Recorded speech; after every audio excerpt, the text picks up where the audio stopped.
jsem Veronika, vítejte u prvního dílu Different TV v roce 2014. Úžasné, pohodlné plastové boty Melissa s bonbónovou vůní jsme si již v minulých dílech představili. V tom dnešním vám ukážeme designové kousky z nové kolekce Jaro-léto 2014, které tak jako ty předešlé se nesou na vlně extravagance, originality a jsou plné hravosti. Všichni, kdo si oblíbili tuto brazilskou značku bot, jistě znají klasický a nejpopulárnější typ vzdušných balerín Campagna. Letošní inovací je vzor, jehož inspirace pochází z květů růže.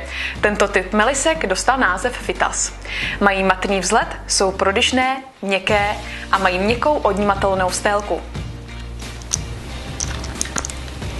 Jsou dostupné v černé, hnědé a modré bez třpitek, ale také v stříbrné, černé, růžové a zlaté se třpitkami.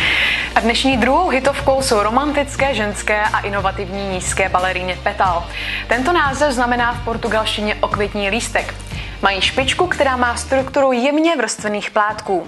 Mají matný povrch s perleťovou nebo kovovou strukturou a jsou dostupné v pudrové, modré, růžové, stříbrné a černé barvě.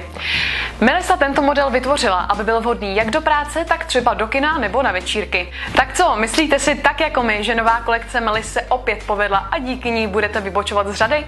Tak neváhejte a vybírejte vaše milované Melissy na differentfashion.cz.